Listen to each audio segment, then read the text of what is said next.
sound speeds. And as a boom operator, you have to defy nature every day when you do your job. What do I mean by that? Well, you have two legs that are side by side and you have two arms that are side by side. Your legs allow you to walk backwards and forwards as needed, but your arms hold a boom sideways, making you have to hold your head over to the side in order to swing the boom around. So it makes it a little bit on the awkward side every single time you're supposed to move someplace and you have to look to your side while your body tells you that you need to be moving forward and backwards. This presents some interesting dilemmas, especially when it comes to walk and talks, because you have to walk one direction while your body is wanting you to move in a completely different direction in order to do your job.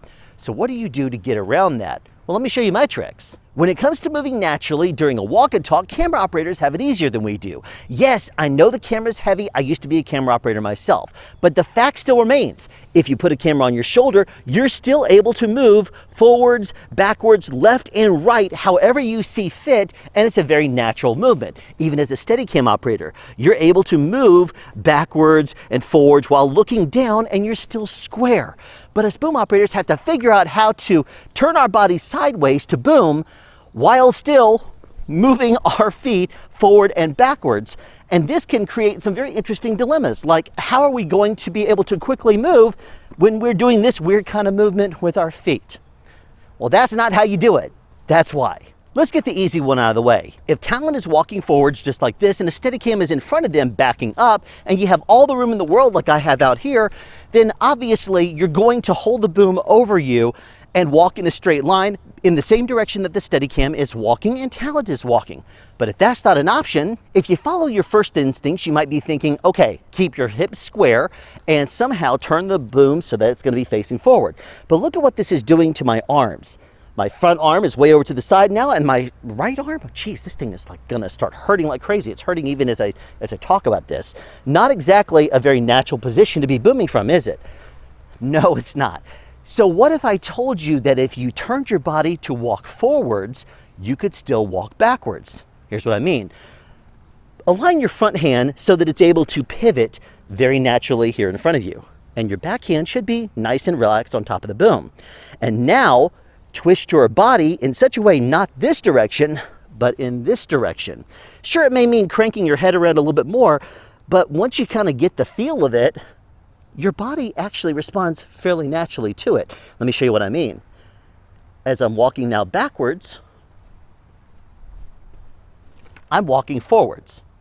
It's actually a lot more natural than you may be thinking. So simply by holding it in a pivot here in front of me in a very natural way, I'm going to be looking the direction I'm going while booming the other way. Give it a try. Not only does booming backwards while looking forward feel more natural, but it allows you full mobility with your feet so you're not walking as awkward anymore. And not only that, it allows you to take a peek forward and look where you're going a lot easier. This certainly feels more natural than any other thing I've ever experienced while doing a walk and talk. It even allows you to run just fine. But does the same thing hold true if we turn around and we're walking behind talent? Talent's now walking away from me. Can I do the exact same movement? Pivot right here and then walk backwards? Well, you sure could if you wanted to, but do you want to? Let me show you the technique I have for when I'm following talent walking behind them. Same situation as before. Talent is walking this direction, but now Steadicam is behind them, following them so that way we see where they're going. And if booming from the side like this is still not an option, then this is going to be the rare occasion when I'm not going to recommend facing the Steadicam operator, because then you're going to end up doing this really awkward movement. And that's not going to help anybody. Instead, here's what I recommend doing. Face the opposite direction, away from Steadicam. Hopefully you've done this move a few times with them and you know what they're going to be doing. And by facing away from them, you're able to pivot your back and front hands together from a central and natural point in front of you. Now sure, it's still going to be a little on the awkward side because booming is awkward, let's face it. But by doing something like this, you're able to walk forward while the Steadicam operator is on this side, and it's still going to be as natural as possible and allow you to be very smooth, all things considered. You see that I'm able to walk forwards just like I was able to walk backwards before, just as natural, and I'm following talent. Give that one a try. How to make an awkward process a little less awkward? Well, that should be the name of the game for us boom operators. Now here's a further trick that I use in order to tweak this technique.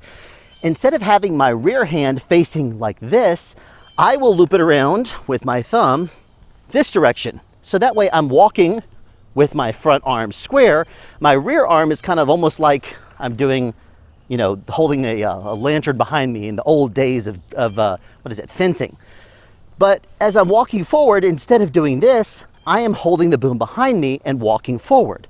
So to me, I can hold this in a much more natural position a lot longer. So there you have it, the positions I default to when I'm walking forwards or backwards doing a walk and talk. Now keep in mind that these are not always going to work for every scenario. For example, if you're walking around corners inside of a school, let's say. But this is what I'm going to start with and see if I can naturally do these movements because it would help me out to do so. Thanks for tuning into this episode of Sound Speeds. Be sure to tune in the future for more tips and tricks using a boom and not using a boom, and of course, sound advice. Have a question you'd like answered or want to add something? Be sure to write it in the comment section down below. You can also make a suggestion for future topics of discussion. Again, comment section down below, or you can email me at soundspeeds@yahoo.com. Be sure to subscribe and turn on notifications so you won't miss out on future sound advice.